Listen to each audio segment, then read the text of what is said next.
Okay, hi everybody. So I'm Courtney Satie. I'm the fundraising coordinator for We Got This Canada. We're providing meals for the lovely Willow Place. So we have Pam Hatter here as well. If you wanted to introduce yourself, that'd be great. Yes, hi everyone. My name is Pam. I'm community coordinator at Willow Place. I'm one of the leadership team members. Willow Place is part of the Family Violence Prevention Network, and part of the work we do in community is helping people who are dealing with family violence and abuse. And we operate Manitoba's largest and most utilized family violence shelter program.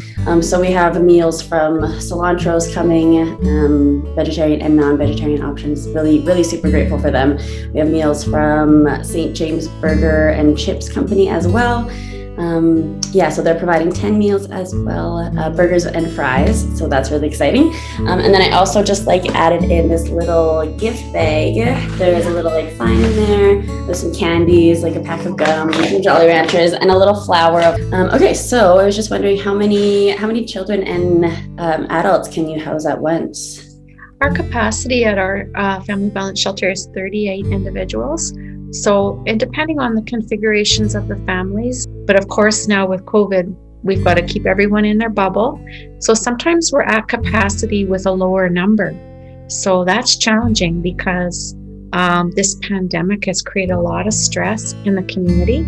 So we're seeing an increased demand for some services, but sometimes we're at capacity with a number that's a bit lower than 38. And that would be true of our sister shelters around the province as well. So can you talk about any of the services that you provide within the shelter? Yeah, absolutely. There's a lot going on in the shelter. Of course, first of all, you're providing safe housing for women and children and also non-binary folks, those identifying as women as well in the shelter environment. We do have a school on site with a full-time teacher, Mrs. S. We have cultural programming. Public health would normally be on site every other week. Now it's more sporadic and virtual because of COVID. Supportive counseling, children's specific services. We have a housing support coordinator who's also a trauma-informed counselor. Finding safe and affordable housing really helps people to get out of an abusive situation. When we pull together and we get to know our neighbors and our partners, it becomes a real powerful community solution to help others. What is your goal for the women while they're staying there and then when they leave? Well, we're trauma informed, so we're meeting people where they're at. And it's also, we use an empowerment model when we work with people. So what we do is supportive rather than prescriptive. So it's really getting to know them and understanding what their goals are and supporting them in their goals. We're generally seeing people that have exhausted all of their means of support, and it tends to be more serious or more severe. But if we were to envision a happier future or a healthier future for ourselves, for our communities, it would be where we'd have that earlier intervention, right?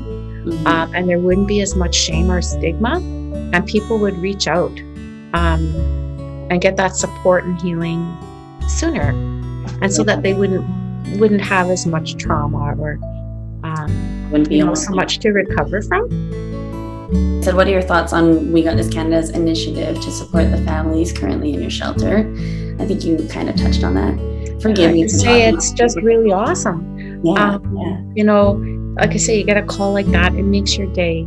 And for our residents, I think for them knowing that community cares about them, that they're seen and understood, and they're not being judged, and somebody's wanting to help, that really supports healing. That supports them on their healing journey, right? And they can learn to trust.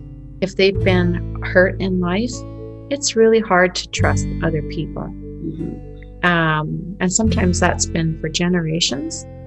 So you can't imagine the barriers they have,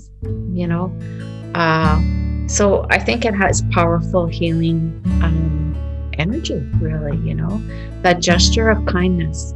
I help others, it's helping us stay healthy. We're meant to be nice. We're meant to be kind. Yeah, they're going to be really happy. It's going to make a real positive difference for the women with us right now. How can we donate to you? Basically, if people want to donate, they can check our website, and it's willowplaceshelter.ca, and we keep a wish list on there, and there's phone and email contacts on there. I just want to say a huge thank you. Somehow thank you is not enough. Chimigwich, we're so thankful for the support. It means more than just the stuff. It is really about people feeling that kindness, and that supports healing. And really, when you asked earlier, Courtney, if we have a goal, that goal is really, if we can just even be the nudge or the start for someone to be on that healing journey and just have a happier life, right? When we extend it to others, we're helping them to possibly have that potential as well.